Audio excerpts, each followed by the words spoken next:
think it's... Is this thing on? No, I think it's on, yeah. No? Okay, good. I'm pretty sure.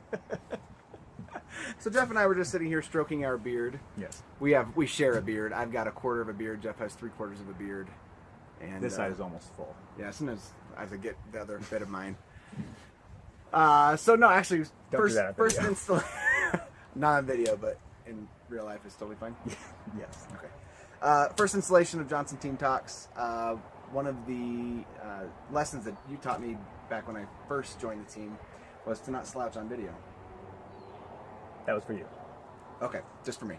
One of the first lessons that you taught me was I don't remember what the circumstances were, but I had a client that I was like dreading calling. It wasn't like the deal was blowing up, but it just wasn't great news, and I was kind of hoping that maybe I could smooth it over, and that it would never need to come to their attention. And I was just kind of telling, like, I know I got to call this person, but I really don't want to. And I don't know if you remember the advice you gave me. Do you happen to recall? I do happen to remember it, just off the top of my head. Yeah, not like we talked about it. Is that the less you want to call someone, it most likely means that is the person you need to call the most. So literally, it's a directly opposite proportional scale. Like if you like calling them, you probably already have a good relationship with them. If you're nervous to call them, you need to call them more often. If you're scared to death to call them, you really need to call them more often. Yeah. And it doesn't necessarily always have to be a call. It can be a text or whatever it is. But if you feel nervous to call them, that actually probably needs you to pick up the phone and actually call them, not just shoot them a text or an email. And those are the people who will sometimes be your staunchest supporters after you go above and beyond and make those calls.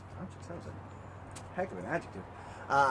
Yeah, and I think the other thing to that doesn't just apply to your clients. I mean, it's super important for your clients, and at Your first, wife, the less you want to call her, the more you need to.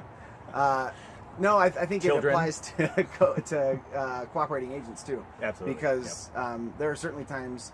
Just the other day, I realized that something, we weren't contractually obligated, but it was just kind of the right thing to do to take care of this item on the house before we closed.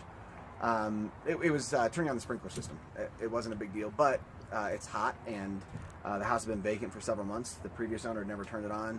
I realized that right as we were getting ready to close, but I forgot about it and didn't take care of it. And so I called the seller and said, hey, did you ever get the sprinklers turned on? Oh, no, I never did, because I haven't been there all year. So I called the other agent and just said, hey, I know we're already closed, and you probably don't like hearing about deals after closing if you're like me, but I just wanted to warn you, I meant to take care of this beforehand, but we never got the sprinkler system turned on. Her clients weren't going to be moving in for several months, and I just didn't want them to show up to a dead yard. And although on one hand I didn't want to call and say, hey, you're going to have to go back to that house and get that sprinkler system turned on because we're closed and it needs to be done, I just knew that she needed to know. And I kind of braced for, why didn't you do that beforehand? And there was none of that. It was total appreciation. Gosh, I hope I get to work with you again. That just made me think of something that most people know if they're like that. If they're a needy person, or if there's somebody, because there's two scenarios. That you could not want to call someone because they're super needy and you're tired of making that call, or it could be because there's an actual problem you don't want to call. I'm thinking more of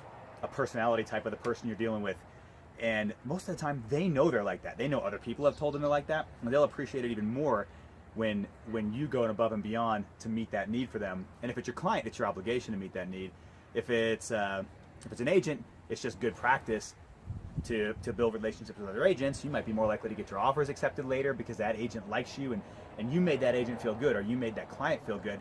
And I'm telling you, they know it. I had a client who was a nightmare, and I was so worried that she hated us, but yet I kept calling, and eventually in the end, I was sure she hated us. I was scared to even send a review out, and she raved about us in the review, and she acknowledged the fact that she is what she is, and we overcompensated for it. And she acknowledged that in the review, which was absolutely awesome. Not what I saw coming.